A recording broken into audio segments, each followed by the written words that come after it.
Holidays-nale, adu namma GT Holidays da. GT Holidays, South India's #1 travel brand. You know you are special when you're with GT Holidays.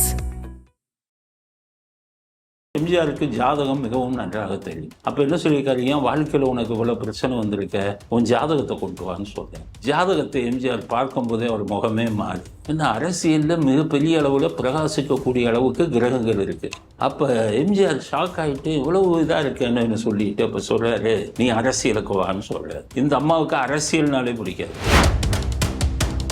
89 election வரும்போதே கருணாநிதி சார்பில் இவரை கொள்வதற்கெல்லாம் முயற்சி நடந்தது. ஜெயலலிதா அவர்கள் பாண்டிச்சேரியில் அவங்க காரில் போகும்போது சசிகலா அவங்களும் லாரியை வச்சு ஏற்றி அவங்க மேலே இது பண்ணாங்க. கருணாநிதி என்ன முட்டாள்தனம் பண்ணாருன்னா, அப்போ அமைதியாக விட்டு ஜெயலலிதாவே போயிருப்பாங்க. இவரே பிரஸுக்கு கொடுத்து போடுங்க, எல்லா பத்திரிகைகளும் போட்டாங்க, அரசியலை விட்டு ஒதுங்குகிறேன். ஜெயலலிதா அவர்கள் சொன்னாங்க, அப்படியா, அப்போ நான் போகணும்னு கருணாநிதி நினைக்கிறாரா? இதை விட பல மடங்கு பலத்தோட நான் மறுபடியும் அரசியலுக்கு வருவேன்னு சொல்லி அவரே அறிக்கை விட்டார், நான் அரசியலை விட்டு விலகலை. சசிகலா அவங்கள்ட்டெல்லாம் க்ளோஸாக இருக்காங்கன்னு சொல்லுவாங்கல்ல, அதுக்கும் அவங்க எல்லை வச்சிருந்தாங்க. சசிகலாவுக்கும் ஒரு எல்லை இருந்துச்சு. இவங்கெல்லாம் பயப்படுவாங்க. இந்த அம்மா சசிகலா இருக்காங்களே, பயப்படுவாங்க அவங்ககிட்ட பேசவே, அவங்ககிட்ட இது பண்ணவே. எதையும் முறைமுகமாக சுற்றி வளைச்சு தான் செய்வாங்க. அவங்க ரூமுக்குள்ளெல்லாம் அவங்க போக முடியாது. பெட்ரூமெல்லாம் அவங்க போனாங்கன்னா இவங்க கிட்டக்கே போக முடியாது. பல முறை எனக்கு ராமநாதபுரம் எம்பி சீட்டு 2009 கொடுக்கணும்னு முயற்சி செஞ்சாங்க. உள்ளே இருந்த குரூப் அதை கெடுத்தாங்க. ராஜ்யசபா எம்பி கொடுக்கறதுக்கு ட்ரை பண்ணாங்க, அதையும் கெடுத்தாங்க. கீநகருக்கு எம்எல்ஏ சீட்டு கேட்டேன், அதை கொடுக்கறதுக்கு இது பண்ணாங்க, அதையும் கெடுத்தாங்க. அதுக்கப்புறம் என்னுடைய சொந்த ஊரான ராமநாதபுரத்தில் முதுகுளத்தூர் தொகுதியை கொடுக்கறதுக்கு அவங்க ட்ரை பண்ணாங்க. மேடம் உங்களுக்கு சீட் கொடுக்கணும்னு ஆசைப்படுறாங்க, ஆனாலும் ஒரு சக்தி தடுக்குது. அப்போ நீங்கள் புரிஞ்சுக்கங்க, அவங்க நினைச்சால் கூட ஒருத்தருக்கு சீட்டு கொடுக்க முடியாத ஒரு சூழ்நிலை உள்ள இருக்கு. பாலில் இந்த மூட்டுக்கு தேய்க்கிற தைலத்தை ஊற்றியிருந்தாங்க. அது விஷயமா என்ன டீட்டெயிலாக கூப்பிட்டு கேட்டு இது பண்ணாங்க. கூட இருந்தவர்கள் அந்த வேலையை பண்ணினாங்கிறதுக்கு வலுவான ஆதாரம் எனக்கு கிடைச்சது. அதை அவங்ககிட்ட சொன்னேன், இதை இப்படி பண்ணலாம்னு, வேணான்ட்டாங்க. அப்படி இருந்தால் அவர்களுக்கு உண்மையான துரோகம் செஞ்சு உள்ளே இருந்தே துரோகம் செய்தவர்கள் யாருங்கிறத கிளீனாக அவங்களுக்கு ப்ரூவ் பண்ணியிருக்கலாம். ஆனால் 2010 அவங்களுக்கு உள்ளே இருந்த நம்பிக்கை சிதறி போச்சு. நான் இவ்வளெல்லாம் அவங்கள பாராட்டணும்னு அவசியம் இல்லையே. அவங்க உயிரோடு இருந்தால் நான் காக்கா பிடிக்கலாம். நம்ம ஸ்டாலினுக்கு காக்கா பிடிச்சா பதவிக்காக பிடிக்கலாம் அப்படின்னு சொல்கிறேன். இப்போ அவங்களுக்காக இப்போ அண்ணாதிமுகவே சிதைஞ்சு கிடையாது. அண்ணாதிமுகவில் இன்றைக்கி இருக்கிறவங்களெல்லாம் பார்த்தா எனக்கு வயிறு எரியுது. அவங்களுக்கு இணையாக அவங்களுக்கு இது பண்ணுற அளவுக்கு யாருமே கிடையாது, படித்தவங்களும் சரி, இது பண்ணுறவங்களும். அதனால தான் எனக்கு நான் இன்றைக்கி கூட இந்த மற்றவங்களெல்லாம் நான் தாக்கி பேசுகிறதுக்கு காரணம், நல்லா வர வேண்டிய ஒரு லேடி இவங்க கெடுத்துட்டாங்க. ஆதனையர்களுக்கு அன்பு வணக்கம். இன்று நம்மோடு ஓய்வு பெற்ற காவல்துறை அதிகாரியும் வழக்கறிஞருமான திருமிகு வரதராஜன் அவர்கள் உள்ளார். வணக்கம் வரதராஜன் சார். சார், குறிப்பாக டிசம்பர் 6 தமிழகத்தின் முன்னாள் முதல்வர் திருமிகு ஜெயலலிதாவுடைய நினைவு நாளும் கூட. குறிப்பாக அவர்கள் பற்றி தான் இந்த நேர்காணல் இருக்க போகுது சார். அம்மையார் ஜெயலலிதா அவர்கள் தமிழ்நாட்டுக்கு முதல்வராக பணியாற்றியிருக்காங்க. அதையும் தாண்டி நீங்கள் அதிமுகவை ரொம்ப நுட்பமாக கவனித்த ஒரு காவல்துறை அதிகாரி, ஒரு எம்ஜிஆர் ரசிகர். 72 எம்ஜிஆர் கட்சி ஆரம்பிக்கிறாரு. ஒரு 10 வருஷம் கழிச்சு தான் அம்மையார் ஜெயலலிதா அவர்கள் அதிமுகங்கிற கட்சிக்குள்ளே சேர்றாங்க. எதுக்கு சார் இந்த 10 வருஷ கால இடைவெளி? ஏன் 82 அம்மையார் ஜெயலலிதா அவர்களுக்கு எம்ஜிஆர் ஏன் வாய்ப்பு கொடுத்தாரு, எப்படி வாய்ப்பு கொடுத்தாரு சார் அதிமுகவுக்குள்ள? அதாவது 72 அவர் கட்சி ஆரம்பிக்கும் போது ஜெயலலிதா அவங்க இதில் சினிமாவில் ரொம்ப பிஸியாக இருந்தாங்க. அப்போ அவர் கட்சி ஆரம்பிக்கும் போது அவருக்கும் இவங்களுக்கும் இடையில இடைவெளி இருந்தது. ஏன்னா அவங்க ரொம்ப பிஸியாக இருந்ததுனால ஒரு புது கதாநாயகர்கள்லாம் போட்டு படங்களில் நடிக்க ஆரம்பித்தாங்க. அதுக்கப்புறம் இவங்களுக்குள்ளே இருந்த தொடர்பும் முழுவதும் துண்டிக்கப்பட்டு விட்டது. 72 கட்சி ஆரம்பித்ததுக்கப்புறம் அவர் அரசியலில் பிஸி ஆகிட்டார். அப்போ 1976, 77 அந்த காலகட்டத்தில் அவங்களுக்கு மிகப்பெரிய பிரச்சனை வந்தது. சொந்த வாழ்க்கை ஜெயலலிதா மிகப்பெரிய பிரச்சனை. அப்போ திராட்சை தோட்டம் ஹைதராபாத்தில் அவர் இருக்கும்போது ரொம்ப மென்டல் ஸ்ட்ரெஸ்ஸில் இருந்தாங்க, மன இதில் இருந்த அழுத்தத்தில். அப்போ மன அழுத்தத்தில் இருக்கும்போது அந்த டைமில் தான் அவருடைய சகோதரர் ஜெயக்குமார் அங்கேருந்து கூட்டிகிட்டு அவருடைய வீட்டில் வச்சுருந்தார். அவருடைய வீட்டில் வச்சுருந்து அவங்கள கவனத்தை திசை திருப்பணும்னு சொல்லி சினிமாவில் நான் அந்த திருமாங்கல்யம் அப்படிங்கிற படம், அதுக்கப்புறம் சூரியகாந்தி, திருமாங்கல்யம், இந்த மாதிரி படங்கள்லாம் அவங்க நடித்தாங்க. ஸோ நடித்து இது பண்ணி இருக்கும்போது ஜெயக்குமார் அவர்கள் வந்து எம்ஜிஆர்கிட்ட வந்து அப்போ எம்ஜிஆர் சிஎம் ஆகிடுறார், 77 சிஎம் ஆகிடுறார். சிஎம் ஆன உடனே சரி அவங்க கவனத்தை இன்னும் திசை திருப்பணும், சினிமாவை வந்து அந்த அளவுக்கு பெருசாக நல்லா போகலை அப்படின்னு சொல்லி அந்த காலகட்டத்தில் தான் பாக்கியராஜிட்ட போய் இவங்க சான்ஸ் கேட்க போகிறாங்க. ஜெயலலிதா போகிறாங்களா? நடிகர் பாக்கியராஜ். ஓகே. நடிகர் பாக்கியராஜிட்ட சான்ஸ் கேட்டு போகும்போது பாக்கியராஜ் பார்க்க மறுக்கிறார். ஓகே. ஏன் பார்க்க மறுக்கிறாருன்னா எம்ஜிஆர் தப்பாக நினச்சிக்குவார், ஓகே, அவர் இப்போ பேசுகிறதே இல்லை, அவங்ககிட்ட விலகி இருக்காரு, நம்ம பார்த்தா தப்பாக நினைப்பாருன்னு அவர் பார்க்க மறுத்து விட்டுறாரு. அது வந்து ஜெயலலிதா அவர்களுக்கு கிடைத்த மிகப்பெரிய இன்சல்ட்டாக நினச்சாங்க. ஏன்னா அதுக்கப்புறம் வருங்காலத்தில் அதே பாக்கியராஜ் அவங்கள போய் பார்க்குறதுக்கு வீட்டில் போய் நிற்கும் போது பார்க்கவே மாட்டேன்னு திருப்பி அனுப்பிட்டாங்க. ஸோ அந்த காலகட்டத்தில் அவ்வளவு மதில் இருக்கும்போது தான் ஜெயக்குமார் வந்து இதயம் பேசுகிறது மணியன்னு ஒருத்தர் பத்திரிகையாளர், அவர் எம்ஜிஆருக்கு நெருக்கமானவர். இதயம் பேசுகிறது மணி அண்ணன் ஒரு தடவை அவங்க கோயிலில் பார்க்கும்போது அவங்க ரொம்ப ஸ்ட்ரெஸ்ஸில் இருக்காங்க, சினிமா அதில் நடித்தா கொஞ்சம் இதாகும்னு நினச்சோம், அது கூட சரியாக போகலை சினிமாலாம், அதனால் சின்னவர்கிட்ட சொல்லுங்கன்னு சொல்கிறான். அப்போ சின்னவர்கிட்ட சொல்லுங்கும்போது அவர் போய் எம்ஜிஆர்கிட்ட சொல்கிறார். ஓ, சின்னவர் தான் எம்ஜிஆர். அப்போ அவர் போய் எம்ஜிஆர்கிட்ட சொன்னோடனே எம்ஜிஆர் அதை பார்த்து பண்ணோடனே சரி வர சொல்லுங்கிறார். அதுக்கு அந்த இதுவில் வரும்போது அவர் 80 அடுத்த எலெக்ஷன் வந்து 80 வந்து ஜெயிச்சு மறுபடியும் முதலமைச்சர் ஆகிறாரு. அந்த காலகட்டத்தில் தான் 81 வந்து அந்த எண்டில் ஒரு போய் பார்க்குறாங்க. 81 போய் எம்ஜிஆரை பார்க்குறாங்க. அப்போ பார்க்கும்போது அவங்க சொன்ன விஷயங்கள்லாம் பார்த்த உடனே எம்ஜிஆருக்கு ஜாதகம் மிகவும் நன்றாக தெரியும். ஓ, ரொம்ப நல்லா பார்ப்பாரு. அப்போ என்ன சொல்லியிருக்காரு, ஏன் வாழ்க்கையில் உனக்கு இவ்வளோ பிரச்சனை வந்திருக்க, உன் ஜாதகத்தை கொண்டு வான்னு சொல்கிறேன். ஜாதகத்தை எம்ஜிஆர் பார்க்கும்போதே அவர் முகமே மாறு. ஏன்னா அரசியலில் மிகப்பெரிய அளவில் பிரகாசிக்கக்கூடிய அளவுக்கு கிரகங்கள் இருக்குது. அப்போ எம்ஜிஆர் ஷாக் ஆகிட்டு இவ்வளவு இதாக இருக்கேன்னு சொல்லிட்டு அப்போ சொல்கிறாரு, நீ அரசியலுக்கு வான்னு சொல்கிறார். இந்த அம்மாவுக்கு அரசியல்னாலே பிடிக்காது, முடியவே முடியாதுன்னுறாங்க. நான் சொல்கிறேன் உனக்கு வா, உனக்கு உன்னுடைய ஜாதகம் ரொம்ப நல்லா இருக்குது, அரசியலில் நீ பெரிய அளவில் பிரகாசிப்பேன்னு எவ்வளோ சொல்கிறாரு. இந்த அம்மா முடியவே முடியாதுன்னு. அதுக்கப்புறம் தான் பிற்காலத்தில் அதை அவங்க நினச்சி பார்த்தாங்க எம்ஜிஆர் ஜெயலலிதா. நான் அரசியலுக்கு வரவே மாட்டேன்னு சொன்னேன், இவர் தான் என்னை வந்து வற்புறுத்தி கொண்டு வந்தார், நான் அரசியல் இந்த அளவுக்கு வந்ததுக்கு காரணமே அவர் தாங்கிறத பின்காலத்தில் அவங்க அதை உணர்ந்து சில விஷயங்கள்லாம் பேசினாங்க. அதுவரை அது மாதிரி முடியவும் முடியாதுன்ட்டான்.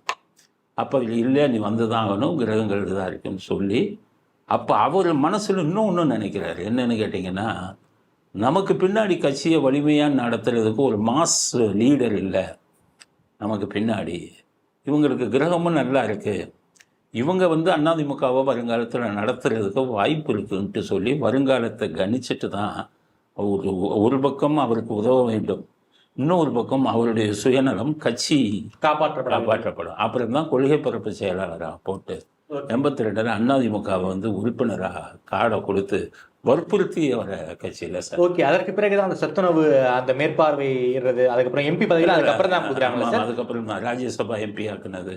ஓகே, இதெல்லாம் படிப்படியாக அவங்களுக்கு கொடுத்து அவங்கள ட்ரெயின் பண்ணாங்க. கட்சிக்குள்ள ஒரு பெரிய செல்வாக்கு சார். ஆனால் சீனியர்கள் ஏன் சார் ஜெயலலிதாவோட ஒரு மோதல் போக்குல இருந்தாங்க? For example RM. வீரப்பன் போன்ற தலைவர்கள்லாம் ஏன் வந்து ஜெயலலிதாவோட ஒரு மோதல் போக்குல இருந்தாங்க? இல்லை, அவங்களுக்கு ஜெயலலிதாவுக்கு இம்பார்ட்டன்ஸ் அதிகம் கொடுக்கும்போது விஎன் ஜானகி அவங்களுக்கெல்லாம் வந்து அதை கோவப்பட்டாங்க. அவரோட மனைவி இல்லை, நேச்சுரலாக கோவப்பட்டாங்க. ஆர்.எம். வீரப்பன்லாம் விஎன் ஜானகி அவங்களுக்கு சாதகமாக சப்போர்ட்டாக இருந்தது. அதனால இவங்கெல்லாம் என்ன பண்ணாங்கன்னு கேட்டிங்கன்னா, ஆர்.எம். வீரப்பன் இவங்கெல்லாம் வந்து ஒரு எதிர்ப்பான ஒரு இதை வந்து கடைப்பிடிச்சாங்க. கடைப்பிடிக்கும்போது தான் அதுக்கப்புறம் என்னாச்சு, ஜெயலலிதா அவர்கள் எம்ஜிஆர் வந்து உடல்நிலை சரியில்லாமல் போயிடுறாரு. உடல்நிலை சரியில்லாமல் போனதுக்கப்புறம் ஜெயலலிதா அவர்களுக்கும் எம்ஜிஆருக்கும் மிகப்பெரிய இடைவெளி வந்துச்சு. அவரை பார்க்க விடலவங்க யாருமே இது பண்ண விடல. அமெரிக்காவில் வேற இருந்தார். ஆமாம், இவர் இங்கே இருக்கும்போது எம்ஜிஆர் இங்கே இது முடிஞ்சு சிகிச்சை அமெரிக்கா போன உடனே எம்ஜிஆர் பிழைக்க மாட்டாருங்கிற மாதிரி ஒரு ஜென்ரல் இம்ப்ரெஷன் எல்லாருக்குமே வந்துச்சு. கருணாநிதி தான் அதை கிளப்பினார். கருணாநிதி என்ன சொன்னார்னா, அவங்க ஐஸ் பெட்டியில் இருக்கார், அவர் இறந்துட்டார், இவங்க ஐஸ் பெட்டியில் வச்சுக்கிட்டு இந்த எலெக்ஷனை நடத்தி ஜெயிச்சுட்டு வெளியில் சொல்லலான்னு இருக்காங்க அப்படிங்கிற விஷயங்கள் எல்லாம் அவர் சொல்லும்போது எல்லோருமே ஒரு பிழைக்க மாட்டாருங்கிறது இருக்கும்போது ஜெயலலிதா இப்போ ராஜீவ்காந்தி முதலமைச்சர் தான் வந்துடுறாரு, பிரதமராக வந்துடுறாரு. அப்போ ஒரு கடிதம் எழுதினாங்க, எம்ஜிஆர் அவர்கள் உடல்நிலை மோசமாக இருக்குது, அதனால் அடுத்த முதலமைச்சராக நீங்கள் என்ன ஆக்குறதுக்கு நீங்கள் உதவி செய்யணும்னு ஒரு கடிதம் எழுதினார். அந்த கடிதம் வந்து ஆர்.எம். வீரப்பன் கைக்கு கிடைச்சி போச்சு. அப்போ அவர் என்ன பண்ணாருன்னு கேட்டிங்கன்னா, எம்ஜிஆர் உடல்நிலை நல்லா ஆகி வந்த உடனே அந்த கடிதத்தை காமிச்சு உங்களை கவுத்துறதுக்கு உங்கள் இது பண்ணாங்க அப்படின்னு சொல்லி எம்ஜிஆர்கிட்ட வந்து ஒரு பேட் இமேஜை உருவாக்குனாங்க. அந்த டைமில் தான் வந்து ஜெயலலிதா வந்து சசிகலா அவர்களை அனுப்பி, நான் அந்த எண்ணத்தில் அனுப்பலை, நான் அனுப்பின எண்ணமே வேறு, இவங்க உடல்நிலை சரியில்லாமல் இருக்கும்போது ஏதாச்சும் அவருக்கு ஆச்சுன்னா மற்றவர்கள் வந்து ஆட்சியை கைப்பிடிச்சு இது பண்ணிடுவாங்க, அதனால் நீங்கள் தான் என்னை அரசியலுக்கே வர சொன்னீங்க, அரசியல் வந்து எனக்கு ஒன்றும் விருப்பம் இல்லை, அதனால் முதலமைச்சர் இதில் இருந்து ஆகணுங்கிறது இல்லை, ஆனால் கட்சியை காப்பாற்றணும் அப்படிங்கிற எண்ணத்தில் தான் நான் பண்ணினேன்னு சசிகலா விட்டு போய் பேச விட்டாங்க. இதைத்தான் சசிகலா பின்னாடி இப்போ சமீபத்தில் கூட எம்ஜிஆர் என்னிடம் ஆலோசனை கேட்டார், என்னிடம் அரசியல் ஆலோசனை கேட்டார். இவங்களுக்கு அரசியலை பற்றி ஜீரோ, இப்போவே அவங்களுக்கு அரசியலை பற்றி ஒன்றும் தெரியாது சசிகலாவுக்கு. நீங்கள் தான் சசிகலாவை ஒரு பெரிய பிம்பமாக பார்க்கலாம், அந்த டைமில் அவங்களுக்கு ஒன்றுமே தெரியாது. அவங்களுக்கு ஜெயலலிதா அவர்களுக்கு கூட இருந்து துணை புரிஞ்சுக்கிட்டு இருந்தாங்க. அவங்ககிட்ட போய் எம்ஜிஆருக்கு போய் ஆலோசனை சொன்னாங்கன்னு சொன்னதுக்கு காரணம் ஜெயலலிதா அவர்கள் தூதுவராக போனாங்க. அப்போ அதுக்கப்புறம் தான் அவங்க போனாங்க. ஆனால் எம்ஜிஆர் அதுக்கப்புறம் அவங்க ஜெயலலிதா அவர்கள் பக்கம் சாதகமாக திரும்பவே இல்லை கடைசி. ஏன்னா அவர் வந்து இவங்கெல்லாம் இன்ஃப்ளூயன்ஸ் பண்ணி அவங்கள பற்றி இதாக சொல்லி அப்படியே அவர் வந்து ஜெயலலிதா பக்கம் இது பண்ணாமையே, சாதகமாக அவங்க பக்கம் போகாமையே அவர் இறந்து விட்டார். அந்த சூழ்நிலையில் தான் கட்சியை யார் கைப்பற்றுறது அப்படின்னு இருக்கும்போது 82லேருந்து அந்த 87 வரை ஜெயலலிதா அவர்கள் கட்சிக்காரவங்களோட வைத்த தொடர்பு இதெல்லாம் அவருக்கு ஒரு மக்கள் மத்தியிலையும் கட்சிக்காரவங்க மத்தியிலையும் ஒரு செல்வாக்கை உருவாக்கியிருந்தது. அந்த செல்வாக்கை வச்சு தான் அவங்க 1989 எலெக்ஷனில் தனியாக சேவல் சின்னத்தில் நின்று ஜெயிச்சு 76 சீட்டு ஜெயிச்சு காமிச்சாங்க. அப்போ வி.என். ஜானகி அவர்கள் தனியாக நின்று ஒரு சீட்டு கூட ஜெயிக்கலை. அதுக்கப்புறம் தான் அவர்களுக்கு என்ன ஆச்சு, வி.என். ஜானகி என்ன பண்ணாங்க, கட்சியை வந்து ஜெயலலிதா கிட்ட கொடுத்தாங்க. அவங்க பெருந்தன்மையாக என்ன பண்ணிட்டேன், நான் எம்ஜிஆர் உயிரோடு இருக்கும்போது வி.என். ஜானகி அவர்கிட்ட சொல்லியிருந்தாரு, நீ அரசியலுக்கு வராத, உனக்கும் அரசியலுக்கும் ஒத்து வராதுன்னு தான் சொல்லியிருந்தேன். அவருடைய இதையும் மீறி சுற்றி இருந்தவங்க அவரை தூண்டி விட்டு ஒரு அரசியலுக்கு கொண்டு வந்தாங்க. ஒரு கட்டத்தில் அவங்க நினைச்சாங்க இந்த கட்சியே அழிஞ்சு போயிடும், ஏதோ ஜெயலலிதாவுக்கு உள்ள செல்வாக்கு இருக்குது, அதனால் கட்சியை அவங்ககிட்ட கொடுத்துடலான்னு சொல்லி அவங்களே ஜெயலலிதா அவங்களுக்கு கூப்பிட்டு உடனே சசிகலாவை தான் அனுப்பி வச்சாங்க. எல்லா கட்சி பொறுப்பையும் அவங்ககிட்ட ஒப்படைக்கிறேன், கட்சியை மட்டும் நல்லா நடத்த சொல்லுங்கன்னு சொல்லி பொறுப்புகளை அவரே ஒப்படைச்சார். யார் மனதையும் புண்படுத்தலை, அப்படி தான் போச்சு.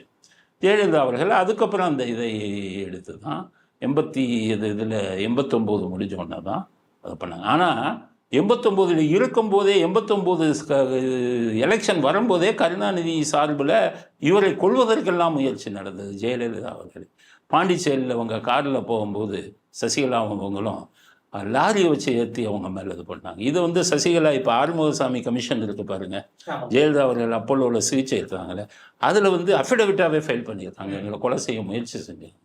அந்த அளவுக்கு இதெல்லாம் வந்தது ஜெயலலிதா அவர்களுக்கு. அப்புறம் தான் ஜெயலலிதா அவர்கள் என்ன முடிவெடுத்தாங்க, நம்மள நிம்மதியாக இருக்கும், நமக்கு சொத்துக்கள்லாம் இருக்குது, நம்ம ஏன் போய் இந்த அரசியலில் போய் இப்படி உயிருக்கே ஆபத்து வருது, பல தொந்தரவு கொடுக்குறாங்க, எதுக்கு இருக்கணும் அப்படின்னு சொல்லி தான் அரசியலை விட்டு ஒதுங்குகிறேன்னு சொல்லி அவங்க ஒரு கடிதம் எழுதி தன்னுடைய அப்போ போடி நாயக்கனூர் எம்எல்ஏவாக இருக்காங்க ஃபஸ்ட்டு எலெக்ஷனில், எம்எல்ஏ பதவியை ராஜினாமா பண்ணி சபாநாயகருக்கு ஒரு லெட்டர், நான் அரசியலை விட்டு ஒதுங்குகிறேன்னு சொல்லி இப்போ ப்ரெஸ்ஸுக்கு ஒரு லெட்டர் எழுதி நடராஜன்ட்ட கொடுத்துட்டாங்க. நடராஜனும் சசிகலாவும் ஐயோ உங்களை கட்சி விட்டு போகவே விட, அரசியல் விட்டு போக விடக்கூடாது, நமக்கும் பொழப்பு போயிடும் அப்படின்னு தான் இவங்க 2 பேரும் என்ன பண்ணார், நடராஜன் அந்த லெட்டரையே கொடுக்காம வீட்டில் பர்ஸ் கார்டன்லாம் இருந்தார். யார், நடராஜன் ஆரம்ப கட்டத்தில் அந்த வீட்டுக்குள்ளே அந்த லெட்டரை வச்சுருந்தார். வீட்டுக்குள்ளே நடக்கிற விஷயத்தெல்லாம் கருணாநிதி வேவு பார்த்துக்கிட்டு இருந்தார். அப்போ ஜெயலலிதா அவர்கள் எழுதி கொடுத்த அந்த ராஜினாமா கடிதம் இதை பற்றி கருணாநிதிக்கு வந்து உளவுத்துறை மூலம் நியூஸ் போயிடுச்சு. அப்போ தான் கருணாநிதி என்ன பண்ணாருன்னா போலீஸ்கிட்ட சொல்லி யார்கிட்டையாச்சும் ஒரு ஆள் நடராஜன் மேலே ஒரு புகாரை வாங்குங்க, ஓகே. நடராஜன் மேலே ஒரு புகார் வாங்கிட்டாங்க கமிஷனர் ஆஃபீஸில். திடீர்னு வீட்டுக்குள்ளே புகுந்து நடராஜனை கைது பண்ணணும், ஒரு புகார் வந்திருக்கு வாங்கணும் கூப்பிட்ற மாதிரி கூப்பிட்டு வீட்டுக்குள்ளே சோதனை எல்லாம் பண்ணி அந்த 2 ராஜினாமா லெட்டரு அந்த எடுத்துட்டாங்க. அரசியலை விட்டு ஒதுங்குகிறேன் கருணாநிதி எடுத்துட்டேன். இவங்க உளவுத்துறை எடுத்து கொண்டு போய் கருணாநிதிட்ட கொடுத்துட்டாங்க. கருணாநிதி என்ன முட்டாள்தனம் பண்ணாருன்னா, அப்போ அது மிகப்பெரிய முட்டாள்தனம். அவர் அரசியல் வாழ்க்கையில் அமைதியாக விட்டு இருந்தால் ஜெயலலிதாவே போயிருப்பாங்க. எதை இவரே ப்ரெஸ்ஸுக்கு கொடுத்து போடுங்க, எல்லா பத்திரிகைகளும் போட்டாங்க, அரசியலை விட்டு ஒதுங்குகிறேன் ஜெயலலிதா அறிவிப்பு அப்படின்னு போட்டு. ஸோ அந்த ராஜினாமா கடிதத்தையும் லெட்டரையுமே போட்டு பப்ளிஷ் ஆயிடுச்சு நியூஸ் பேப்பரில். பப்ளிஷ் ஆயிடுச்சு. சபாநாயகருக்கு எடுத்தாங்கல்ல, அப்போ தமிழ் குடிமகன் தான் சபாநாயகர். அவர்கிட்ட கருணாநிதி சொல்லி இவருடைய ராஜினாமாவை ஏற்கிறேன், எதை எம்எல்ஏவை 2ஐயும் போட்டான். அப்போ தான் ஜெயலலிதா கேட்குறாங்க, இந்த லெட்டரு நான் ரொம்ப முன்னாடி எழுதி கொடுத்தேன் என்ன ஆச்சுன்னு கேட்குறாங்க. அவங்க சொல்கிறாங்க, நீங்கள் எழுதி கொடுத்தீங்க, நடராஜன் ஒரு கொடுக்கல, இவங்க வந்து நடராஜனை கைது பண்ணுற மாதிரி வீட்டுக்குள்ளே இருந்து இந்த லெட்டரை எடுத்து பப்ளிசிட்டி பண்ணிட்டாங்கன்னு தான் ஜெயலலிதா அவருக்கு சொன்னாங்க. அப்படியா, அப்போ நான் போகணுன்னு கருணாநிதி நினைக்கிறாரா? இதை விட பல மடங்கு பலத்தோடு நான் மறுபடியும் அரசியலுக்கு வருவேன்னு சொல்லி அவரே அறிக்கை விட்டார், நான் அரசியலை விட்டு விலகலை, நான் இதை விட்டு வில. எப்போவுமே சபாநாயகருக்கு ராஜினாமா கடிதம் வந்தால் ஒரு எம்எல்ஏ பதவியை அவரை கன்சர்ன் ஆளுங்களை கூப்பிட விட்டு நீங்கள் தான் இந்த கடிதத்தை எழுதி கொடுத்தீங்களா, ராஜினாமா செய்ய போகிறீங்களான்னு கேட்டுட்டு தான் அக்செப்ட் பண்ணணும். எல்லாமே விதிமுறைகளுக்கு மேலே போகணும்னா அப்புறம் தான் ஒரு முடிவு பண்ணார், இனி பெரிய லெவலில் நான் அரசியலுக்கு வருவேன்னு சொல்லி. இல்லைன்னா அன்னைக்கு அவங்க அரசியல் விட்டு ஒதுங்கியிருப்பாங்க. அந்த காலகட்டத்தில் தான் அசம்பிளியில் அடித்தாங்கல்ல, ஜெயலலிதா அவர்கள் அடித்தாங்கல்ல, அப்போ என்ன சொல்லிட்டு வந்தாங்க, அடுத்த முதலமைச்சராக தான் வருவேன்னு சொல்லிட்டு வந்தாங்க. அப்புறம் கூட வேணான்னு போனவங்களையும் திருப்பி இந்த அரசியலுக்கு இழுத்து வந்தது இவங்க தான், கருணாநிதி தான். அதுக்கப்புறம் தான் அவங்க படு வேகமாக அந்த அரசியலுக்கு. ஓகே சார், 91 எப்படி சார் சிஎம் ஆனாங்க? எப்படி இந்த ராஜீவ்காந்தி அந்த கொலை அது சம்பந்தப்பட்ட விசாரணை, அதன் காரணம் அந்த அனுதாபத்தின் காரணமாக தான் அந்த காங்கிரஸ் அதிமுக கூட்டணி தமிழ்நாட்டில் 91 ஜெயிச்சுதா சார்? அதாவது ஜெயலலிதா அவர்கள் நிச்சயம் ஜெயிக்கக்கூடிய வாய்ப்போட தான் இருந்தாங்க 91. ஓகே, காங்கிரஸோட கூட்டணி ஜெயலலிதாவோட. ஆனால் ராஜீவ்காந்தி கொலை வந்ததுனால என்ன ஆயிடுச்சுன்னா 230 தொகுதியில் ஜெயிச்சிட்டாங்க. டிஎம்கேக்கு 2 தொகுதி தான் கிடைச்சது, கருணாநிதி ஒரு தொகுதியிலையும் இன்னொன்று 2 தான் ஜெயிச்சாங்க. ஸோ நிச்சயம் ஜெயிச்சிருப்பாங்க. ஆனால் இந்த அளவுக்கும் பெரிய வெற்றி வந்தது ராஜீவ்காந்தி கொலையையும் ஒரு காரணம். குறிப்பாக நீங்கள் போலீஸ் டிபார்ட்மெண்ட்டில் இருந்திருக்கீங்க, சென்னையில் தான் பணி செஞ்சுருக்கீங்க. உங்களுக்கும் சிஎம்மாக இருந்த ஜெயலலிதா அவர்களுக்கும் ஒரு பர்சனலான உரையாடல்கள்லாம் இது நடந்திருக்கா சார் அந்த காலகட்டங்களில்? ஆமாம், நான் காவல்துறையில் இருக்கும்போது சில கட்டுப்பாடுகள் உண்டு. ஓகே, மேலதிகாரிகள் தான் ரகசியமாக பண்ணுவாங்க. அப்போ காவல்துறையில் இருந்த ஒரு விஷயத்துக்கு நான் ஒரு மிகப்பெரிய போராட்டத்தை உருவாக்கினேன். போலீஸ் கமிஷன் ஒன்று போட்டாங்க. ஓகே, அதில் உள்ள சில கோரிக்கைகளை தாமதப்படுத்தினாங்க. ஓகே, அப்போ உண்ணாவிரதம் அப்படி இப்படின்னு ஆரம்பிச்சோம்னா காவல்துறை அதிகாரிகள்லாம் மிகப்பெரிய கோபம் அடைஞ்சிட்டாங்க. காவல்துறையில் இருந்துட்டு ஒரு இது பண்ணுறாரு அப்படிங்கும்போது காவல்துறை இருந்துட்டு போராட்டங்கள் பண்ண முடியாது சார். அதை நான் பண்ணி ஆரம்பித்தேன் 1992.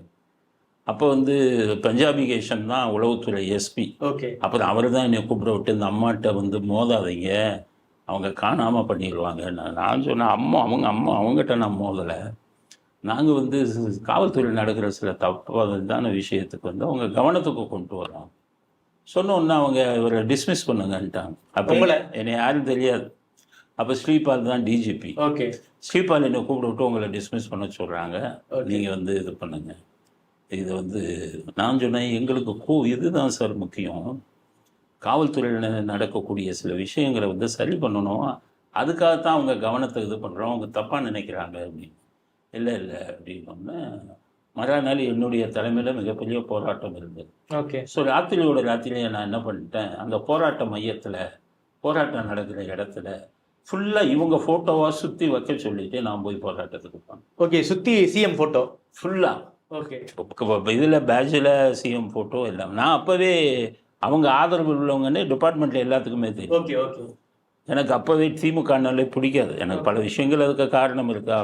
போகும்போது என் மேலே டிஸ்மிஸ் பண்ணுங்கன்னு சொன்னவங்களுக்கு ஃபோட்டோ வீடியோலாம் எடுத்து அவங்களுக்கு போகும்போது அவங்க ஷாக் ஆகிட்டாங்க, என்ன இவர் எல்லாம் நம்ம இதை வச்சு அப்போ நமக்கு எதிரானவர் இல்லையா அப்படிங்கிற மாதிரி இதானதுக்கப்புறம் அப்புறம் அவரையும் செஞ்சு கொடுத்தான். ஓகே, அதுக்கப்புறம் எங்களுக்கு தொடர்பு இருக்கும்போது தான் நான் என்ன பண்ணேன், காவல்துறையை விட்டு வெளியில் வந்த உடனே 2005 கடைசியில் வந்தேன். வந்த உடனே 2008 இவங்க கவனத்தை நம்ம இது பண்ணணும்னு சொல்லி அதிமுகவில் ராமநாதபுரம் எம்பி தொகுதிக்கு சீட்டு கேட்டு அனுப்புனேன். ஓகே. அப்போ தான் அவங்க இது பண்ணிட்டு என்ன கூப்பிட்றாங்க.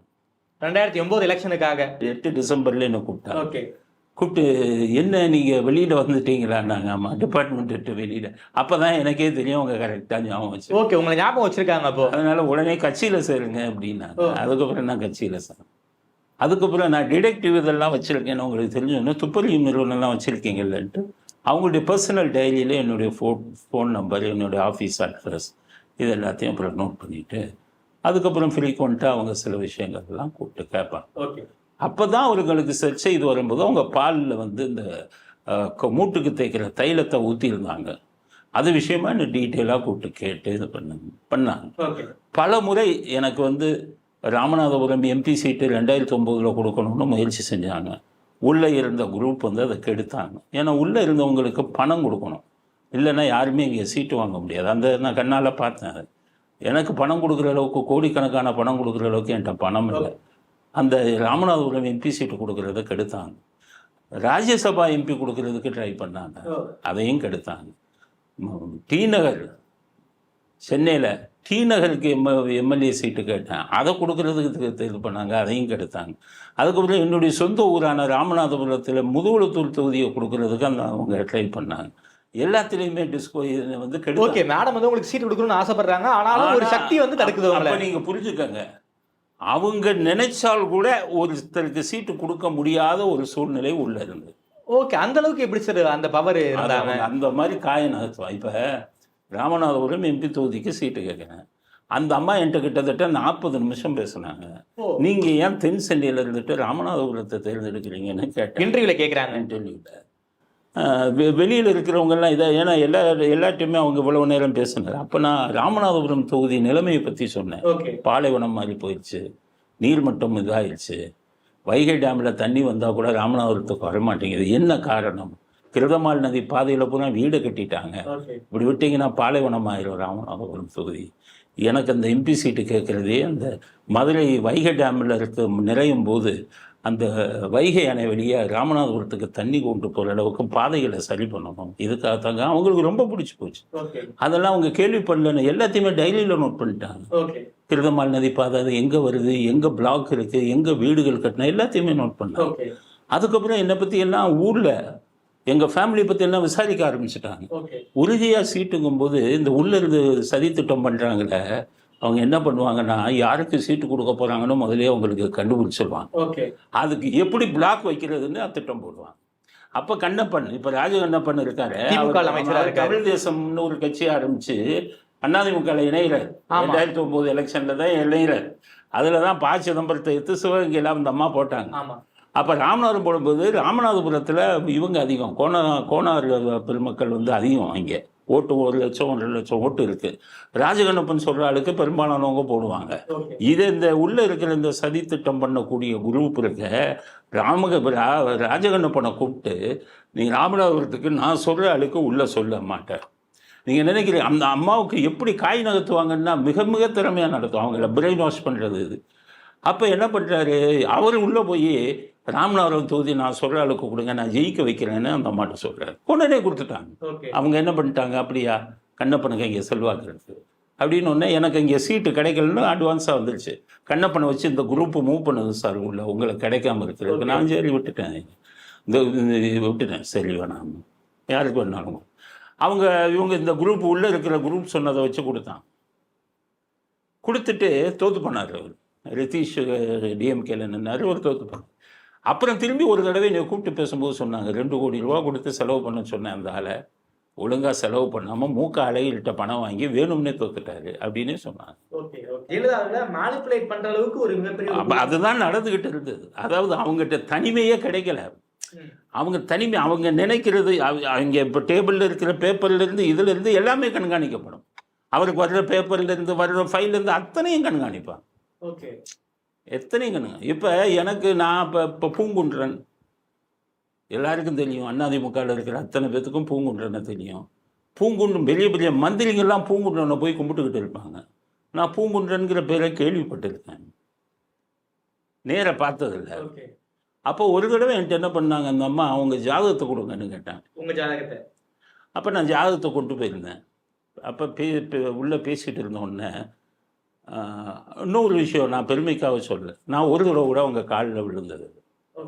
ஆனால் நான் உள்ளே போகிறேன் ரூமில், என்ன பண்ணுறேன், உள்ளே போகிறேன், அவங்கள வந்து கும்பிட்றேன், முன்னாடி உட்காருங்கங்கிறாங்க, என்கிட்ட பேசிக்கிட்டே இருக்கான். எங்களை கண்காணிச்சுக்கிட்டே இருக்கு ஒருத்தர் எங்களை கண்காணிச்சுக்கிட்டே இருக்கார். உள்ளே என்ன பண்ணுறோம் கண்காணிச்சுக்கிட்டே இருக்கார். எப்படி தெரியுதுன்னா, நான் சஃபாரி போட்டு தான் போவேன், அவர் பார்த்துக்கிட்டே இருக்காங்க. என்னை பற்றி நியூஸ் அந்த வெளியில் இருக்கிறவங்கெல்லாம் எடுத்துட்டாங்க. முடித்து விட்டு ஜாதகம், அம்மா ஜாதகம் கேட்டீங்க கொடுக்கணுன்னு, பூங்குன்றன் கொடுங்கன்ட்டாங்க. என் மனசில் பூங்குன்றன்னா ஒரு பெரிய இமேஜ்னு வச்சுருக்கேன். ஆனால் மந்திரிங்க பயப்படுறாங்க, எம்எல்ஏ சீட்டு வாங்கி கொடுக்குறாங்க அப்படின்னு. அப்போ என்ன பண்ண, சரி அப்படின்ட்டு நான் வெளியே வரும்போது ஒருத்தர் கதவை திறந்தார். அவர் பியூன் மாதிரி கதவை திறந்தார். நான் அவர்கிட்ட பூங்குன்றன் சார் எங்கே இருக்காருன்னு கேட்டேன். கதவை திறந்தவர் சொன்னார், நான் தான் பூங்குன்றன்னு சொன்னேன். அப்போ தான் இவர்கள் இவர்கள் வந்து மிகப்பெரிய சக்தியாக வணங்கி கொண்டிருக்கும் பூங்குன்றன்னு அவங்களுக்கு கதவு திறந்து விடுறவங்க மேடத்துக்கு அங்கே என்ன பொசிஷனில் வச்சுருந்தாங்கன்னு வைங்க. அதுக்கப்புறம் தான் எனக்கே ஷாக், அந்த ஜாதகத்தை கொடுக்க சொன்னாங்க அப்படின்னு. அப்போ அவர் என்னை பார்த்து கேட்ட கேள்வி, சார் என்ன சார் நீங்கள் அம்மா காலில் விழுகலை? அப்போ நான் உள்ளே போய் என்னென்ன பண்ணுறேங்கிறத கண்காணிச்சுக்கிட்டு இருக்காங்க பாருங்கள் அந்த கண்ணாடி வழியில். அப்போ தான் நான் சொன்னேன், நான் காலில் விழுகாது வரைக்கும் எப்படி தெரியும்? அப்போ உள்ளே நான் போனதுலேருந்து வாட்ச் பண்ணிக்கிட்டு இருக்கேன். அப்போ நான் சொன்னேன், நான் காவல்துறையிலேருந்து வந்தவன், நான் அரசியல்வாதி இல்லை. இல்லை சார், அம்மாவுக்கு காலில் விழுகலைன்னா கோபம் வரும்னார். அவங்ககிட்ட கோபமே வரலை, இவர்களாக ஒரு இமேஜ் பிம்பத்தை உருவாக்கிக்கிட்டு இருக்காங்க. இல்லை என்னால்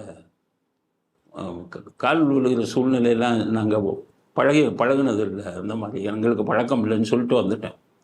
அப்போ தான் நினச்சேன், உள்ளே போனால் நம்ம என்ன பண்ணுறோம் என்ன பேசுகிறோங்கிறத கண்காணிச்சுக்கிட்டு இருக்காங்க. அப்போ அந்த அம்மாவுக்கு தனிமைங்கிறதே இல்லை. அவங்களுடைய பர்சனல் டைரி ஒன்று வச்சுருந்தாங்க. அந்த டைரியில் தான் முக்கியமானவங்க நம்பர் எழுதுவாங்க. என் நம்பரை அதில் எழுதி அட்ரஸ் அவங்க கையிலே எழுதுகிறாங்க. அடுத்த தடவை என்ன பண்ணுறாங்கன்னா, என்னை கூப்பிடணுன்னு தேடுறாங்க, டைரியவே காணோம். அந்த டைரியில் பலர் முக்கியமானவங்களை குறித்து வச்சுருப்பாங்கல்ல. அப்போ என்ன எப்படி தொடர்பு கொள்வது அப்படின்னு அவங்களுக்கு தெரியல. அப்போ மகாலிங்கத்தை கூப்பிட்றாங்க. இப்போ கூட இருக்கார் மகாலிங்கம், மகாலிங்கத்தை கூப்பிட்டு அவர் ராமநாதபுரம் எம்பி தொகுதிக்கு சீட்டு கேட்டார். அந்த இதில் மேலே அடுக்கி வச்சுருக்காங்க. அதில் இருந்து அவருடைய அப்ளிகேஷனை எடுங்கங்கிறாங்க. அதில் ஒரு ஃபோன் நம்பர் இருக்கும். மகாலிங்கம் போட்டு தேடி எடுத்து அதை கொண்டு போய் கொடுக்குறாங்க. அதில் என் ஃபோன் நம்பரை வாங்கி என்ன கூப்பிட்றாங்க. என்ன காரணமோ என்னமோ தெரியல, என்ன உங்களுக்கு ரொம்ப பிடிச்சிருந்தது. அது எது என்னுடைய பேச்சு பிடிச்சதா, என்னுடைய அணுகுமுறை பிடிச்சதான்னு தெரியல, அவங்களுக்கு ரொம்ப பிடிச்சிருந்தது. இல்லை நான் ஒரு தொகுதிக்கு கேட்கும்போது அந்த தொகுதி மக்களுடைய நலனை பற்றி விஷயங்கள்லாம் பேசணுன்னு அவருக்கு பிடிச்சதான்னு தெரியல. ராமநாதபுரத்தை பற்றி அவ்வளவு டீட்டெயிலாக நான் பேசினேன். அது அவங்களுக்கு பிடிச்ச ஏதோ ஒன்று அவங்களுக்கு பிடிச்ச. ஆனால் இந்த கூட்டம் எனக்கு எந்த பதவியும் வரக்கூடாதுன்னு சொல்லி, காரணம் என்கிட்ட பணம் இல்லை. நான் பணம் இருந்திருந்தால் அந்த கூட்டம் வந்து எனக்கு சப்போர்ட் பண்ணியிருக்கோம். அப்போ தான் நான் முடிவு பண்ணேன். உங்களுக்கு சீட் கொடுக்கணும்னு ஆசைப்படுறாங்க, அதையும் இவங்க ஏன் அந்த சக்தி தடுக்குதுன்னா, அவங்களுக்கு நான் பணம் கொடுக்கணும், அதுதான் எதிர்பார்க்குறேன். நான் அப்போ உள்ளே இருந்தேன் சில நாட்கள். நான் இங்கே உள்ளே வெயிட் பண்ணிக்கிட்டு இருக்கும்போது கண்ணால் பார்த்தது, மாவட்ட செயலாளர்களை வந்து ஏற்கனவே ஒருத்தவங்க இருப்பாங்க. 2008 நான் பார்த்த கண்ணால் பார்த்தது, மாவட்ட செயலாளருக்கு பணத்தை கொண்டு வந்து இருப்பாங்க ரெடியாக. ஒரு டாக்டர் வெங்கடேஷனோ ஒருத்தர், அவர் கை ஓங்கி இருந்தது அந்த டைம். அவர் சொன்னாலுக்கு ஸ்வீட்டு. அந்த டைமில் பார்த்தீங்கன்னா மாவட்ட செயலாளர் 30 லட்சம் கொடுத்தாங்கன்னா மாவட்ட செயலாளரை மாற்றிடுவாங்க. இப்போ நான் நினச்சேன், மாவட்ட செயலாளர் பலமான ஆளை போடணும், செல்வாக்கான ஆளை போடணும், கட்சியை சேர்க்க வைக்கிறவங்கள போடணும். இவங்க 30 லட்சம் கொடுத்து இருக்கிற மாவட்ட செயலாளர் மாறி இப்போ ரூபாயை கொடுத்து மாற்றுறாங்களே, கட்சி என்ன ஆகும் அப்படின்னு தான் இது பண்ணேன். அப்போ உள்ளுக்குள்ளேயே அப்படிப்பட்ட மோசமான ஒரு சூழ்நிலை வந்து இவங்க உருவாக்கிட்டு இருந்தாங்க. அவங்களுக்கு எதுவுமே தெரியாது. பல விஷயங்களை நான் பார்த்த ஒன்று புரிஞ்சுக்கிட்டேன். இவ்வளவு பெரிய நம்பிக்கை துரோகம், இவ்வளவு பெரிய இதெல்லாம் உள்ள இருந்தாங்க. அது அவங்க சூழ்நிலை கைதி ஆயிட்டாங்க. எப்படின்னு கேட்டிங்கன்னா, ஜெயலலிதா அவர்கள் வந்து யார்கிட்டையும் பணம் கேட்கவே மாட்டாங்க. அவர்களை யாரும் நெருங்க முடியாது. அவங்களை நீங்கள் ஃபோன் பண்ணால் அவங்க எடுக்கவே மாட்டாங்க. அவங்கள்ட்ட நீங்கள் பேசணும்னு நினைக்கிற டைமில் அவங்ககிட்ட பேச முடியும். அவங்க உங்கள்கிட்ட பேசணும்னு நினச்சா தான் நீங்கள் அவங்ககிட்ட பேச முடியும். அப்படி இருக்கும்போது அவங்க இந்த பணம் வாங்குறது, ஒருத்தருக்கு கூட்டணிக்கு பணம் கொடுக்கறது, இந்த மாதிரி சூழ்நிலையெல்லாம் அவங்களுக்கு பிடிக்காது. அவங்க வந்து என்ன நினச்சாங்க, எனக்கு மிகப்பெரிய செல்வாக்கு இருக்குது, யாருடைய தயவும் எனக்கு தேவையில்லைங்கிற மாதிரி தான் இருந்தாங்க. இந்த கட்டத்தில் அந்த கூட இருந்தவங்க நிறைய பணத்தை சம்பாரித்து கையில் வச்சுட்டு இந்த கூட்டணிக்கெல்லாம் ஒவ்வொருத்தருக்கும் பணத்தை கொடுத்து அலைன்ஸை உடைக்கிறது இதெல்லாம் பண்ண ஆரம்பிக்கும் போது அவங்கெல்லாம் பணம் கேட்பாங்க. இந்த கூட்டணிக்கு வர்றவங்களாம் ஒரு எலெக்ஷன் தான் எனக்கு 50 கோடி கொடுங்க. ஜெயலலிதா அவங்ககிட்ட அது நடக்காது. இதெல்லாம் இந்த கூட்டம் பண்ணிக்கிட்டு இருந்தாங்கன்னு ஜெயலலிதா அவர்கள் என்ன முடிவு பண்ணால், சரி இந்த இதெல்லாம் நம்மளால் பண்ண முடியாது, இவங்ககிட்ட எல்லாம் பேச இதை இவங்க ஏதோ பண்ணிக்கிட்டு இருக்காங்க அப்படிங்கிறதுல வந்துக்கிட்டு அப்படியே ஃப்ரீயாக விட்டுட்டாங்க. இந்த ஃப்ரீயாக விட்டோடனே இந்த கூட்டத்திட்ட கோடிக்கணக்கில் பணம் சேர ஆரம்பிச்சது. 1000கணக்கான கோடி இதெல்லாம் சேர ஆரம்பித்த உடனே இவர்கள் இருந்தால்தான் நம்ம அரசியல் நடத்த முடியுங்கிற நிலைமை அவங்களுக்கு வந்துச்சு. அதனால் அவங்க நினைச்ச ஆளுக்கே சீட்டு கொடுக்காத அளவுக்கு டாமினேட் பண்ணி பணத்தை சுற்றி வச்சுக்கிட்டு இந்த கூட்டம் வந்து ஆட்டம் போட்டாங்க. அதனால தான் அவர்கள் சூழ்நிலை கைதியானாங்க. ஏன்னா அரசியலுக்கு பணம் தேவை. பணம் வந்து அவங்க கையில் இருக்காது. அவங்க யார்கிட்டையும் கேட்டும் வாங்க மாட்டாங்க. இதாக வந்து அவங்களோட ஃப்ரீயாக யார்கிட்டையும் பேசவும் மாட்டாங்க. மனம் நீங்க டிடெக்டிவ் ஏஜென்சி வச்சிருந்தீங்க, உங்களுடைய ஹெல்ப் வந்து ஏதோ விஷயத்துல கேட்டாங்க. பால்ல வந்து ஏதோ மூட்டு மருந்து கலந்துட்டாங்க. அதுல என்ன சார் நடந்துச்சு? எப்படி உங்களை நான் பல பேட்டியில் சொன்னேன். அதாவது அவர்கள் வந்து சசிகலா அவங்கள்ட்டெல்லாம் க்ளோஸாக இருக்காங்கன்னு சொல்லுவாங்கல்ல, அதுக்கும் அவங்க எல்லை வச்சிருந்தாங்க. சசிகலாவுக்கும் ஒரு எல்லை இருந்துச்சு. இவங்கெல்லாம் பயப்படுவாங்க. இந்த அம்மா சசிகலா இருக்காங்களே பயப்படுவாங்க அவங்ககிட்ட பேசவே, அவங்ககிட்ட இது பண்ணவே. எதையும் முறைமுகமாக சுற்றி வளைச்சு தான் செய்வாங்க. அவங்க ரூமுக்குள்ளெல்லாம் அவங்க போக முடியாது. பெட்ரூமெல்லாம் அவங்க போனாங்கன்னா இவங்க கிட்டக்கே போக முடியாது. தனிமையை அப்படி வச்சுருக்கணும். அந்த சின்ன சின்ன பசங்க இருந்தாங்க, அவங்க தான் ரூமை க்ளீன் பண்ணுறது இது பண்ணுறதுக்கு போவாங்க. அப்படிப்பட்ட சூழ்நிலை அவங்க பால் குடிக்கும்போது வந்து அந்த ஸ்மெல்லு வந்தது அப்படின்ன உடனே அவங்க முதல்ல நம்பிக்கையோடு கூப்பிட்டது என்னையை தான் கூப்பிட்டாங்க. வீட்டுக்குள்ளேயே முதல்ல எல்லாம் விசாரிச்சுட்டு என்னையை தான் கூப்பிட்டாங்க. அப்போ கூப்பிட்டு அவங்க சில பேர்லாம் சந்தேகப்பட்டு இது பண்ணிகிட்டு இருந்தாங்க. நான் சொன்ன ஒன்று ஒரே வார்த்தையில் அதெல்லாம் நிறுத்துங்கன்ட்டாங்க. ஆனால் அப்போது கூட இருந்தவர்கள் அந்த வேலையை பண்ணினாங்கங்கிறதுக்கு வலுவான ஆதாரம் எனக்கு கிடைச்சது. அதை அவங்ககிட்ட சொன்னேன், இதை வந்து இப்படி பண்ணலாம்னு. வேணான்ட்டாங்க. அப்படி இருந்தால் அவர்களுக்கு உண்மையான துரோகம் செஞ்சு உள்ளே இருந்தே துரோகம் செய்தவர்கள் யாருங்கிறத க்ளீனாக அவங்களுக்கு ப்ரூவ் பண்ணியிருக்கலாம். ஆனால் 2010 அவங்களுக்கு உள்ளே இருந்த நம்பிக்கை சிதறி போச்சு. அந்த நிகழ்வுக்கு அப்புறம் நம்ம குடிக்கிறதுல அப்படி சேர்க்குறாங்கன்னா அப்போ உள்ளே யாரும் இருக்காங்கல்ல நமக்கு எதிரி அப்படிங்கிற எண்ணம் வந்து அவங்களுக்கு 2010 வந்தது. அதுக்கப்புறம் தான் அவன் இன்னைக்கு அமரிதான்னு அவங்களுடைய பெண்ணுனா ஜெயலலிதா அவர்களின் மகள் நான் தான் கிளைம் பண்ணாங்களே, அவங்களே இன்டர்வியூவில் சொல்லியிருந்தாங்க. அவங்க உள்ளே சாப்பிடும்போது கூட இங்கே எதையும் சாப்பிடாத உன்னை கொன்னுருவாங்கன்னு சொன்னதா அமரிதா பேட்டியை நீங்கள் வாங்கி பார்த்தோம். அவர்களுக்கு 2010 அப்புறம் இந்த எண்ணம் வந்துருச்சு, பாலில் இதை ஊற்றுனாங்கங்கும்போது. ஆனால் என்னென்னு கேட்டிங்கன்னா அவங்க முழுமையாக அதை விட்டு வெளியில் வர விரும்பலை. இருந்தால் உள்ளுக்குள்ளே யார் அந்த வேலையை பண்ணுனாங்கிறதெல்லாம் ஆதாரப்பூர்வமாக விஞ்ஞானபூர்வமாக அவங்ககிட்ட நிரூபித்திருக்கலாம். அது என்னமோ அவங்க வேணான்ட்டாங்க. அதனால் பல பிரச்சனைகள் வருங்கிற மாதிரி அவங்க ஃபீல் பண்ணாங்க. அவ்வளோதான். அவங்களுக்கு தெரியும் உள்ளுக்குள்ளே. அதைத்தான் சொல்கிறேன்ல, அவங்கள மாதிரி நீங்கள் வந்துக்கிட்டு சுயநலம் இதெல்லாம் அவங்க பார்க்கவே மாட்டாங்க. அவங்களுக்கு குழந்தை இல்லை, கணவர் இல்லை, யாருமே இல்லை, அவங்க உறவினர்கள்லாம் கூட இல்லை. ஸோ அவங்க நினைச்சது என்னன்னு கேட்டிங்கன்னா மக்களுக்கு நிறைய நல்லது செஞ்சு இது பண்ணணும். இப்போ இறுதி காலத்தில் அவங்களுக்கு 60 வயசுக்கு மேலே அவங்க உறவினர்கள் அவங்க குடும்பத்தில் யாருமே உயிர் வாழ்ந்தது இல்லைனால 60 நெருங்கும் போதே அவங்களுக்கு நான் பார்க்குற காலகட்டத்தில் அவங்களுக்கு 60 வந்துருச்சு. 2008 வந்து அவங்களுக்கு 60 வயது பூர்த்தி ஆயிடுச்சு. அதுக்கப்புறம் இருக்கிற ஒவ்வொரு நாளும் நமக்கு கடவுள் வந்து அடிஷனலாக கொடுத்த நாள் அப்படிங்கிறது தான் அவங்க இது பண்ணாங்க. ஆனால் அவங்களுக்கு நிறைய காம்ப்ளிகேஷன், சுகர் இருந்தது, மற்ற இதெல்லாம் இருந்ததுன்னா கூட இருந்தவங்க எப்படி கவனிச்சுக்கணும்? அவங்க ஸ்வீட்டு சாப்பிட்றது, ஐஸ்கிரீம் சாப்பிட்றது, ஃபாரின் சாக்லேட்ஸ் இதெல்லாம் தடுத்துருக்கணும். இல்லை கூட இருக்கிறவங்க தடுக்கவே செய்யலையே. இல்லை இருந்தாலும் உரிமையுடன் நீங்கள் தடுத்தீங்கன்னா அவங்க கேட்டுக்குவாங்க. உரிமையுடன் தடுத்தீங்கன்னா நீங்கள் நிச்சயம் கேட்டுருவாங்க. அவங்கள மாதிரி ஒரு பச்சை குழந்தை மாதிரி அவங்களுடைய இது என்னன்னு கேட்டிங்கன்னா இந்த சில்லி மென்டாலிட்டி. அவங்க கொஞ்சம் ஹை கிளாஸ் லேடி, ரொம்ப அதிகம், அதாவது ரொம்ப அதிகம் படித்தவங்ககிட்ட இருக்கக்கூடிய அத்தனை இதுவும் அவங்ககிட்ட உண்டு. ஒரு குறுகிய எண்ணம் இதெல்லாம் அவங்ககிட்ட இல்லை. அவங்ககிட்ட வந்து ஒரு இது பண்ணும். காலையில் தான் சொல்கிறேன்ல, அவங்களுக்கு வீட்டில் எதுவுமே பொழுதுபோக்கு இல்லை. காலையில் இது பண்ணிட்டாங்கன்னா ஆஃபீஸ் வேலையை ஆரம்பிச்சிடுவாங்க. வீட்டில் இருந்து ஒரு நாளைக்கு 16 மணி நேரம் வீட்டில் இருந்தே வேலை செய்வாங்க. நைட்டு 2 மணிக்கு தூங்க போவாங்க. அரசு அலுவலக விஷயத்தை தான் பார்த்துக்கிட்டு இருப்பாங்க. அதனால தான் பல விஷயங்களில் அவங்க கவனம் செலுத்தினதுனால தான் இப்போ இந்த வெள்ளமெல்லாம் அவங்க இருக்கும்போது இந்த அளவுக்கு பெருசாக வந்ததையே எப்படி சமாளித்தாங்க. 2015 பெரிய வெள்ளம் வந்தது. மக்களுக்கு நிவாரண உதவிகள் எப்படி போய் சேர்ந்தது. அன்றைக்கி மைக் எடுத்துகிட்டு யாரும் ஜெயலலிதாவை திட்டினாங்களா பப்ளிக் இங்கே இருக்கிறவங்க. அவ்வளோ வெள்ளத்தையும் மக்கள் பாதிக்கப்படாமல் அவ்வளவும் சமாளித்தாங்கல்ல. இப்போ நான் இவ்வளோலாம் அவங்கள பாராட்டணுன்னு அவசியம் இல்லையா. அவங்க உயிரோடு இருந்தால் நான் காக்கா பிடிக்கலாம். நம்ம ஸ்டாலினுக்கு காக்கா பிடிச்சா பதவிக்காக பிடிக்கலாம் அப்படின்னு சொல்கிறேன். இப்போ அவங்களுக்காக இப்போ அதிமுகவே சிதைஞ்சு கிடக்கு. அதிமுகவில் இன்றைக்கி இருக்கிறவங்களெல்லாம் பார்த்தா எனக்கு வயிறு எரியுது. இவரெல்லாம் எப்படி இருந்தாங்க, எப்படி ஒரு அடிமை போல் இருந்தாங்கங்கிறதெல்லாம் நான் கண்ணால் பார்த்துருக்கேன். ஸோ அவங்களுக்கு அந்த அளவுக்கு ஒரு ஹை கிளாஸ் லேடி. அவங்களுக்கு இணையாக அவங்களுக்கு இது பண்ணுற அளவுக்கு யாருமே கிடையாது. படித்தவங்களும் சரி, இது பண்ணுறவங்களும் சரி, தவறாக பயன்படுத்தினாங்க. அதனால தான் எனக்கு நான் இன்றைக்கி கூட இந்த மற்றவங்களெல்லாம் நான் தாக்கி பேசுகிறதுக்கு காரணம், நல்லா வர வேண்டிய ஒரு லேடியை இவங்க கெடுத்துட்டாங்க சுயநலத்துக்காக. இவ்வளோ பணத்தெல்லாம் சம்பாதிச்சு அவங்களுக்கு தானே கெட்ட பேர் வந்தது. ஏன் ஒன்று கொண்டு போய் அவங்கள நிரூபித்தாங்கல்ல சுப்ரீம் கோர்ட்டில். அவங்க சொத்து கணக்கு இந்த லிஸ்ட்டு இருக்குது, எடுங்க. சுப்ரீம் கோர்ட்டில் ஃபைல் பண்ணியிருக்காங்க. எந்த சொத்தாச்சும் அவங்க சிஎம் வந்ததுக்கப்புறம் வாங்கியிருக்காங்களா? இந்த ஜெயா பப்ளிகேஷன், இந்த டான்சிலாம் இதெல்லாம் கூட இருந்தவங்க. இவங்க பண்ணின அந்த இதெல்லாம்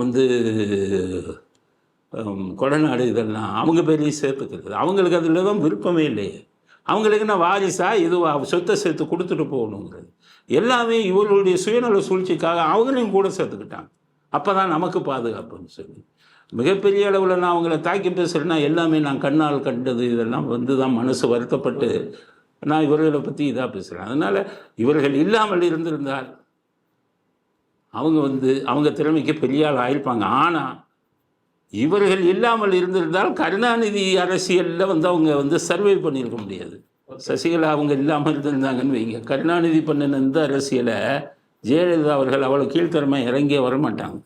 பணம் வாங்குறது, இது வாங்குறது, யார்கிட்டையும் பேசுகிறது, இது எல்லாமே அவங்க ரிசர்வ்டாக இருந்தாங்க. இவங்க தான் அதெல்லாம் அட்ஜஸ்ட் பண்ணி பணத்தை கொடுத்து எல்லாம் சமாளித்தாங்க, ஒத்துக்கிறேன். ஆனால் அந்த அளவுக்கு அவங்களுக்கு துணையாக நின்றவங்க இவ்வளவெல்லாம் சம்பாதிச்சு அவங்க பேரை கெடுத்துருக்கலாமா? இத்தனை ஆயிரம் கோடி, இத்தனை லட்சம் கோடியெல்லாம் உங்களுக்கு தேவையா ஒரு அரசியல்வாதிக்கு? பேர் யார் பேர் கெட்டது? அவங்க பேர் தானே கெட்டது. அருமையான லேடி, பொது நலத்தில் அவங்க நிறைய அக்கறை கொண்டவங்க. நான் ராமநாதபுரம் இந்த கிருதமால் நதி பாதையிலெல்லாம் அடைச்சிருக்குன்னு சொன்னதுக்கப்புறம் இவங்க ஆட்சிக்கு வந்ததுக்கப்புறம் அண்டர் கிரவுண்ட் பைப்பில் அங்கே தண்ணீர் போடுறதுக்கான இதெல்லாம் பண்ணியிருக்காங்கன்னு அப்புறம் தான் நான் கேள்விப்பட்டேன். அப்போ சமூகத்தில் அக்கறை, மக்களுக்கு மேலே அவங்களுக்கு அந்த இதெல்லாம் அவங்களுக்கு அந்த அளவுக்கு இருந்தது. அதனால் சுற்றி இருக்கிற கூட்டம் ஒழுங்காக இருந்திருந்தால், இவங்க கோடிக்கணக்கான படத்தை கொள்ளையடிக்காமல் இருந்திருந்தால் அவங்க இன்னும் பல விஷயத்தை சாதிச்சிருப்பாங்க.